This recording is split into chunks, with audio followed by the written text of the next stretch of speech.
Eu quero cumprimentar a todos com a paz do Senhor Jesus.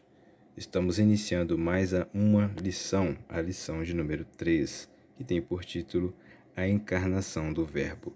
O texto áureo se encontra no Evangelho de João, capítulo 1, versículo 14, onde mostra justamente Jesus como o Verbo que se fez carne e habitou entre nós. E ele foi visto, sua glória foi vista.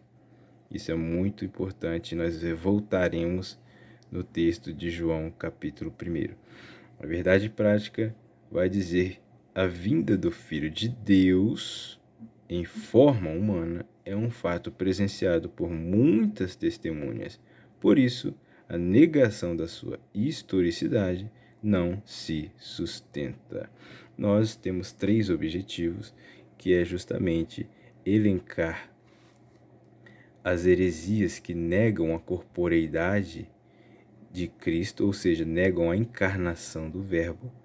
Nós também temos que descrever qual é a afirmação apostólica sobre a encarnação do Verbo, sobre a corporeidade de Jesus.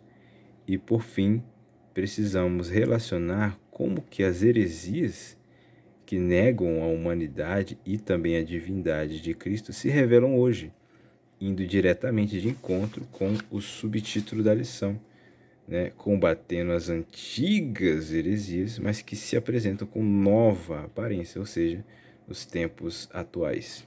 A nossa leitura bíblica em classe tem textos muito importantes que vão diretamente defender a encarnação do Verbo. Sobretudo, inclusive, 1 João capítulo 4 vai dizer que nisto conhecereis o Espírito de Deus. Todo espírito que confessa que Jesus Cristo veio em carne é de Deus.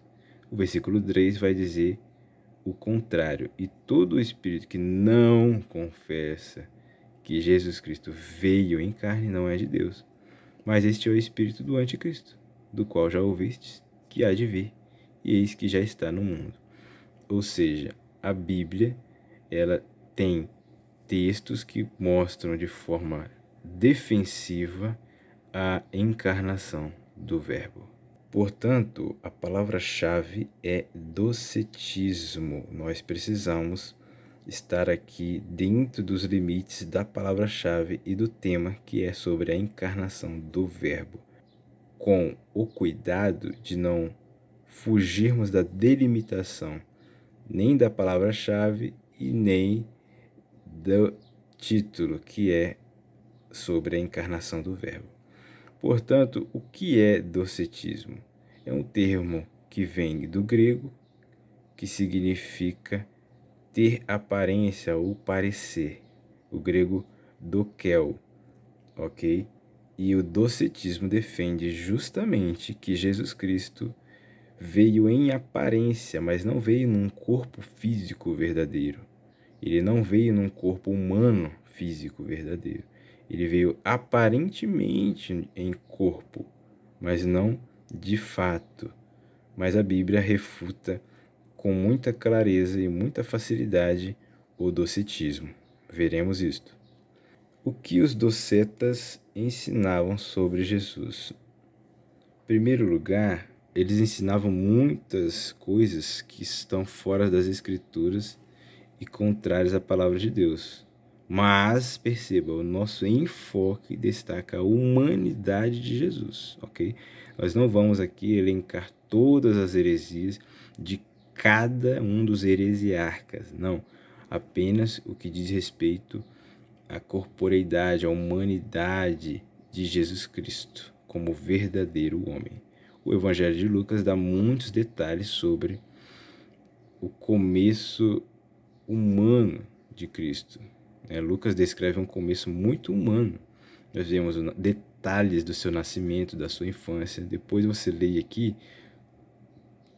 Lucas capítulo 2, versículo 40 e versículo 52, que diz que ele veio e viveu entre os homens, ele crescia em estatura.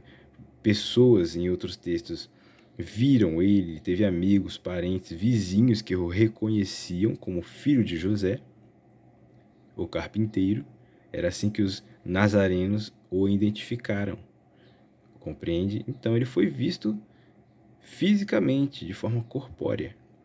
Mas nós podemos, inclusive, verificar quais são os três principais heresiarcas que negavam que Jesus Cristo tivesse vindo em carne. Então, o que os principais docetas diziam sobre Jesus?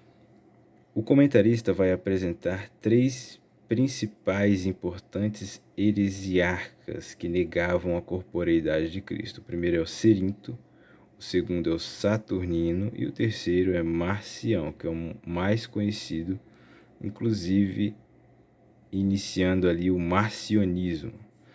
Porém, Cerinto, ele negava o nascimento virginal de Jesus Cristo. Mas ele não era de fato exatamente um doceta. Ele não negava que Cristo veio em corpo. Ele negava que Cristo tinha vindo de Deus, da virtude do Espírito Santo. Ele acreditava que Jesus era filho de Maria com José. Ele acreditava no seguinte, que José e Maria tiveram o homem Jesus, o ser humano Jesus, ok? E no dia do batismo de Jesus, o que Cerinto, é bom destacar que essa é uma afirmação deste heresiarca. No dia do batismo de Jesus, o Cristo, que é a parte divina, desce sobre o homem, ser humano Jesus. E este ser humano era um homem comum na visão de Cerinto. Ou seja, José e Maria tiveram Jesus. E no dia do batismo de Jesus, o Cristo, a parte divina, desceu sobre Jesus. E antes do homem Jesus sofrer na cruz do Calvário, este Cristo sai de Jesus. Então a parte divina não sofre e quem sofre é o Jesus. E aí já tem uma base de uma filosofia helenista, ou seja, filosofias gregas que acreditavam que Jesus, ou melhor, que Deus não sofre, que o corpo é mau, a carne é má, é inerentemente má. Então Deus não pode sofrer, Deus não pode habitar num corpo humano. Por isso que Cerinto afirma que antes do sofrimento de Jesus, o Cristo, ou seja, essa parte divina, afirma ele, deixou o corpo do homem Jesus Cristo. Então já a heresia já começa dizendo que Jesus era filho de Maria e de José, sendo que a Bíblia diz que Jesus é filho de Deus. Lucas capítulo 1, versículo 26 vai dizer que o anjo Gabriel foi enviado por Deus a Nazaré, a uma virgem que tinha por nome Maria. Este anjo, ele foi enviado para anunciar o nascimento e a concepção de Jesus Cristo, o Filho de Deus. E ela vai dizer assim, como se fará isso, visto que não conheço varão, ou seja, não sou casada, não tenho relações. Ela ainda estava desposada. E a resposta do anjo é que descerá sobre ti o Espírito Santo, e a virtude do Altíssimo te cobrirá com a sua sombra. Pelo que também o santo que de ti há de nascer será chamado Filho de Deus, não de homem, mas de Deus. Ou seja, não vai ser um relacionamento de Maria com José que vai trazer Jesus ao mundo, mas a virtude do Espírito Santo. Saturnino também, ele era o principal representante do gnosticismo sírio. Ele é um heresiarca que defendia o docetismo. Ele ensinava que Cristo não nasceu, não teve forma e nem corpo. Ele foi simplesmente visto de forma mera aparente. Ele foi visto de forma humana em mera aparência. Assim como o Marcião, no segundo século, que foi o fundador do marcionismo. O marcionismo, ele defendia muitas coisas que são contrárias à doutrina bíblica. Dentre elas, justamente o docetismo. Ele negava ser Cristo verdadeiramente humano.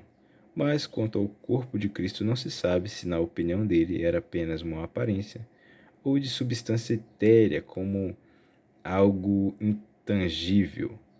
No entanto, a Bíblia declara de maneira direta que Jesus nasceu, mencionando até mesmo o local, em Belém da Judéia. Leia estes textos. E época, no reinado de César Augusto, imperador romano. A Bíblia fala também do corpo físico de Jesus. Veja também João, capítulo 1 em diante. No princípio era o Verbo, ele está falando de Jesus Cristo. E o Verbo estava com Deus e o Verbo era Deus. E o versículo 14, que é o nosso texto áureo, e o Verbo se fez carne e habitou entre nós, e vimos a sua glória como a glória do unigênito do Pai, cheio de graça e de verdade. O Verbo, que é Deus, se fez carne, ou seja, João está falando e defendendo e afirmando a encarnação do Verbo.